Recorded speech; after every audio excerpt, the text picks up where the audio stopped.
Nós entendemos que o valor, além de ser muito pequeno, não beneficia aquelas famílias atingidas.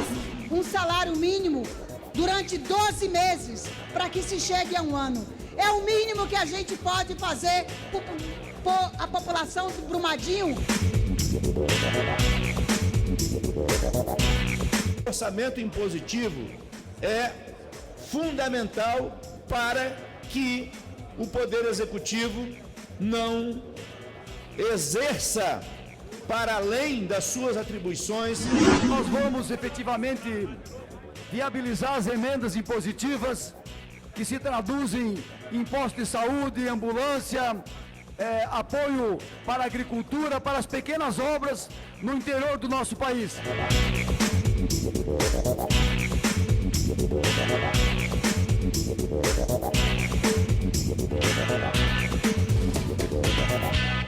Em uma semana com vários projetos na pauta de votações, os deputados analisaram a medida provisória que autoriza o pagamento de auxílio emergencial de R$ 600 para famílias da cidade de Brumadinho, em Minas Gerais.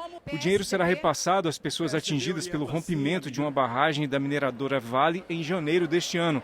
Na tragédia, 242 pessoas morreram, outras 28 continuam desaparecidas. E o que a gente está propondo, presidente, para 2.280 famílias aproximadamente, é que seja um valor de, no mínimo, o salário mínimo. O impacto seria irrisório, nós estamos falando de um valor inferior a R$1 milhão para atender mais de 2.000 famílias, e isso não causaria um mal significativo às contas públicas, mas traria sim para essas famílias atingidas a condição de reparo de um dano que nós entendemos que foi um crime cometido no nosso Estado e que precisa sim ser reparado. Este auxílio é exclusivamente para as famílias já do Bolsa Família e do benefício de prestação continuada.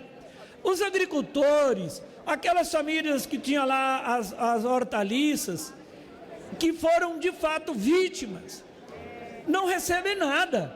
Faltou interesse, sensibilidade do governo Bolsonaro em estender. Não traria nenhum prejuízo aos cofres públicos, nenhum. Até porque, como já disse, ele será ressarcido. Então faltou compromisso com os atingidos pelo crime da Vale. Insensibilidade. Eu sei o que tem por ali debaixo, por baixo de tudo aquilo. Eu sei o que está por debaixo daquela lama. 1.360.000, melhor do que nada. Padre João estava lá, se não me engano. Só das minhas emendas de orçamento para o ano que vem, eu estou mandando R$1 milhão.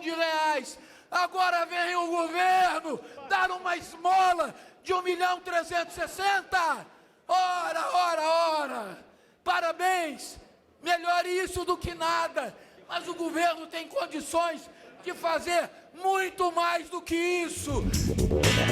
Como é que a gente tem coragem de votar R$600 para compensar o quê? Isso não paga um mês de aluguel das famílias do BPC. Isso não paga a comida do mês das famílias de Brumadinho. Votar R$600 aqui é um desrespeito com a história de Brumadinho, é um desrespeito com as famílias que perderam entes queridos. Dinheiro nenhum vai pagar, mas se nós vamos votar, vamos pelo menos aceitar a emenda que o PCdoB fez com outros partidos, com outros colegas, que bota pelo menos um salário mínimo durante 12 meses para que se chegue a um ano. É o mínimo que a gente pode fazer por a população do Brumadinho. Nós apoiamos o destaque do PCdoB, porque o valor encaminhado pode ser, é certo que não é um valor que vai resolver a vida das pessoas. Talvez até 12 parcelas isso não vai resolver. Mas nós temos que distinguir as responsabilidades. E a primeira é da empresa Vale. É ela que causou o problema. O crime aconteceu por conta da condição que ela deixava com que as pessoas ficassem no risco de suas vidas. E nós aqui estamos votando um benefício público que nós aprovamos nessa casa, mas o investimento privado, a indenização a essas famílias da Vale não pode ser esquecida. Nós entendemos que o valor, além de ser muito pequeno, não beneficia aquelas famílias atingidas na calha do rio Paraupeba, na distância de até 1 quilômetro, chegando até a represa de Retiro Baixo, no município de Pompéu. Esse atendimento, a cobertura dessas pessoas foi prevista na força-tarefa que negociou com a Vale as medidas reparatórias. Então, já é entendido pela Vale que essas pessoas precisam ser também recompensadas de alguma maneira. O benefício deveria chegar até elas. Então, a medida provisória é limitada, é tímida. O plenário aprovou uma modificação que o PDT apresentou ao texto e que aumenta de R$ 600 para um salário mínimo durante 12 meses o auxílio às vítimas da tragédia de Brumadinho. A proposta será analisada agora pelo Senado.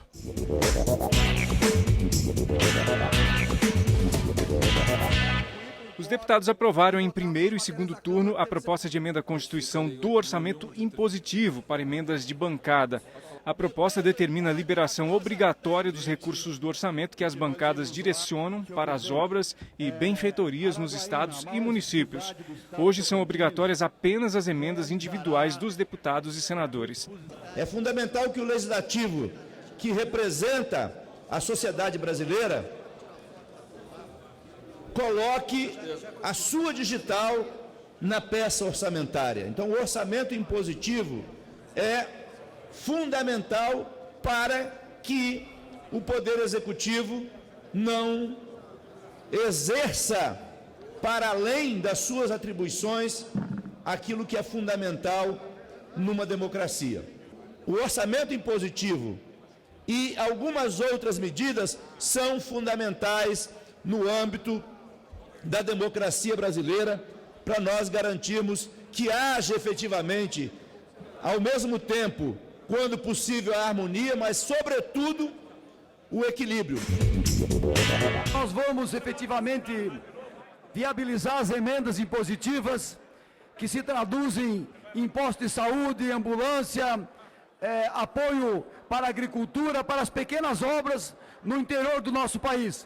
Portanto, nós precisamos definitivamente implementar ações para podermos deixar mais recursos, mais obras, darmos mais apoio para os municípios, que é onde a vida acontece. A vida não acontece aqui em Brasília, a vida acontece nos nossos municípios. A PEC do orçamento impositivo agora está pronta para promulgação pelo Congresso Nacional.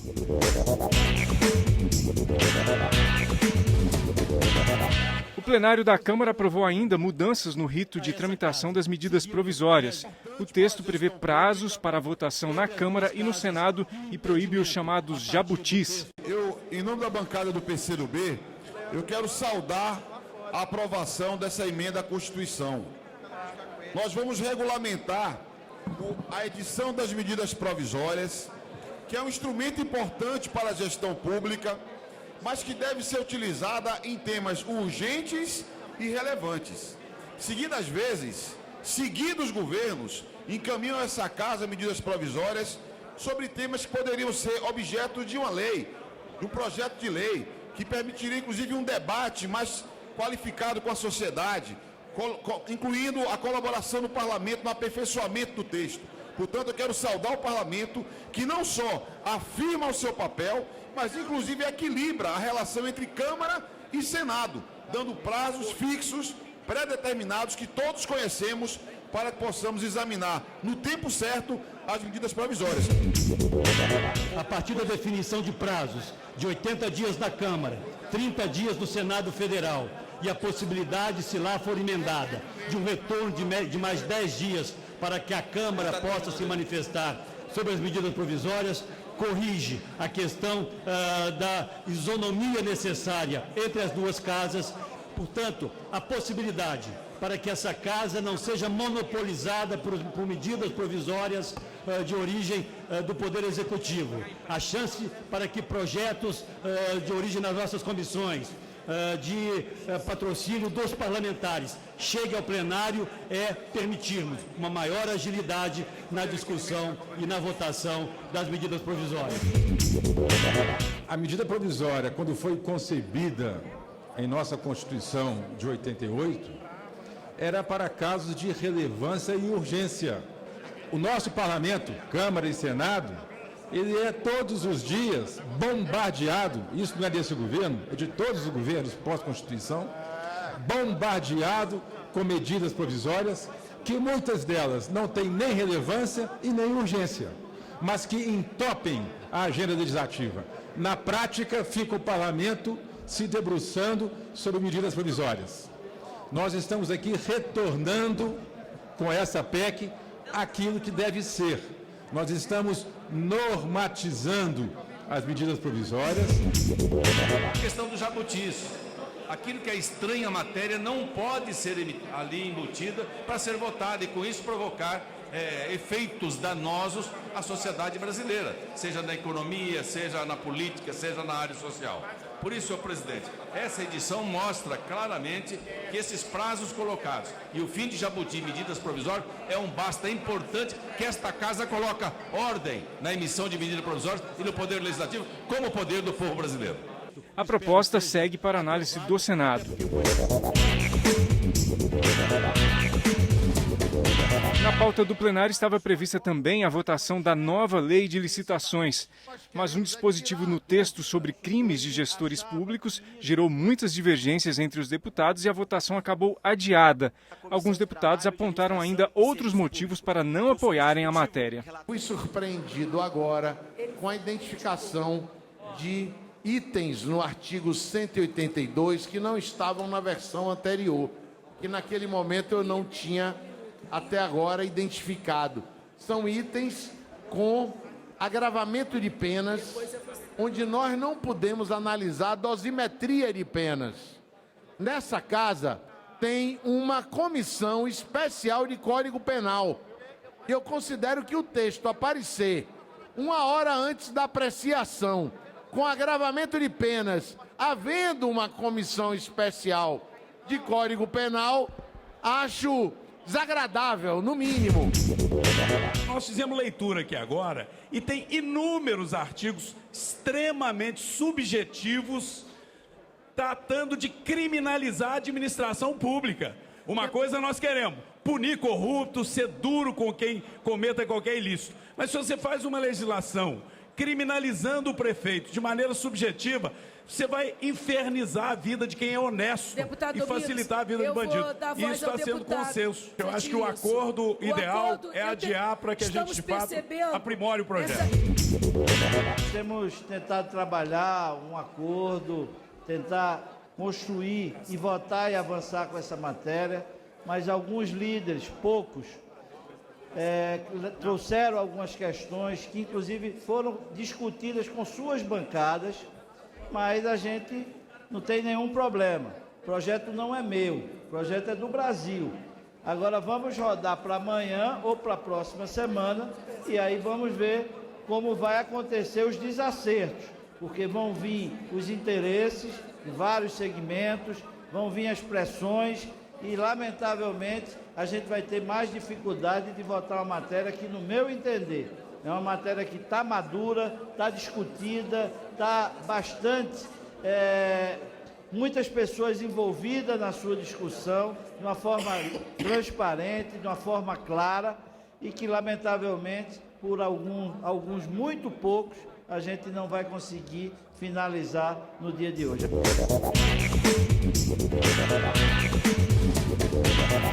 Os deputados reagiram ao projeto de lei enviado pelo governo que muda trechos do Código Brasileiro de Trânsito.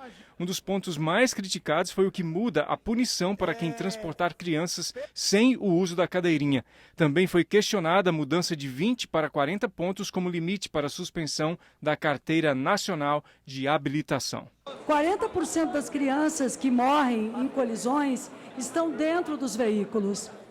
e, em geral, com uso inadequado. Os bancos dos veículos, eles são feitos para adultos.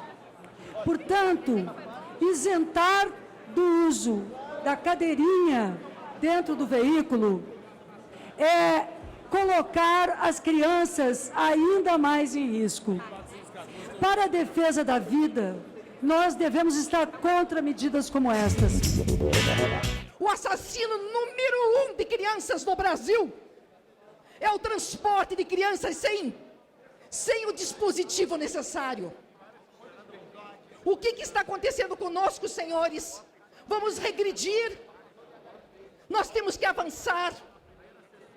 As leis são boas e nós precisamos deixá-las melhores ainda. Não é possível que a gente aceite tudo isto como se fosse algo normal. Quanto custa uma cadeirinha? Quanto custa uma cadeirinha aqui? Quantos têm filhos? Quanto custa uma cadeirinha? Eu não sei o valor de uma cadeirinha. Eu sei o valor de um terreno no cemitério. Eu sei quanto custa um caixão. Eu paguei o caixão do meu filho. Eu sei quanto custa choro, flores. Quanto custa uma cadeirinha? Eu queria, senhor presidente, apenas aqui cumprimentar o presidente Jair Bolsonaro pela medida que ele tomou proibitiva dos policiais rodoviários federais de multarem os veículos, os usuários de estradas federais com radares escondidos. Isso aí, ele está simplesmente começando a combater a indústria de multas. Nós concordamos aqui que algumas coisas nesse projeto que veio para cá do presidente, nós não podemos aceitar, como o exame toxicológico e outras coisas. Porém, isso já é o início de que a indústria da multa já começa a ser combatida no nosso país, que visa apenas tirar o dinheiro do bolso dos brasileiros e nenhuma medida combativa ao que diz respeito ao ensino e ao combate às mortes de trânsito. Um presidente da República que vem a esta casa trazer um projeto que libera os pais que levam suas crianças sem a mínima proteção nos seus carros, é um governo que, sinceramente, não tem a menor noção de qual é o seu papel, não tem a mais vaga ideia de qual é o papel de um presidente da República. Não bastasse os ataques ao meio ambiente, à segurança pública e à educação, agora mais esse crime contra as crianças, cujas mortes tinham sido reduzidas em acidentes de trânsito e que agora, se esse projeto for aprovado, vão voltar a crescer. Um erro gravíssimo, mais um. Os brasileiros já pagam demais, impostos demais. E agora no trânsito, além de PVA, além de seguro, se paga demais. E dificilmente algum de vocês aqui não pagou multa ou vai pagar multa. É muito alto o número de pontos que nós temos que chegar para não pagarmos tanto. 40 pontos é o ideal. 20 pontos na carteira e apenas três multas, sendo gravíssimas, você já pode perder a carteira. Qual é o cidadão que sai de Brasília e vai ao Rio Grande do Sul sem ganhar no mínimo uma ou duas multas? Trânsito, multa é para educar. E também vamos duplicar a validade da carteira para o idoso, para quem está tirando pela primeira vez, menos burocracia e mais tempo. Esse projeto de modificação do Código Brasileiro de Trânsito será debatido em uma comissão especial para depois ser votado no plenário. O mundo inteiro faz referência à importância para o futuro da humanidade do desenvolvimento social com justiça, mas com equilíbrio ecológico. É o dia reconhecido pela ONU como Dia Mundial do Meio Ambiente. Infelizmente, não temos muito a festejar no Brasil. Há um verdadeiro desmonte do sistema ambiental brasileiro. Temas de interesse nacional debatidos em plenário. A reação e propostas dos deputados. Fatos e opiniões. A Associação Brasileira de Fabricantes de Motocicletas, Motonetas, Bicicletas, segundo o Cadastro Nacional, há hoje um grande roubo desses veículos no Brasil. Por isso, apresentei uma preposição que determine que os fabricantes gravem caracteres em bicicletas e os comerciantes o informem na nota fiscal.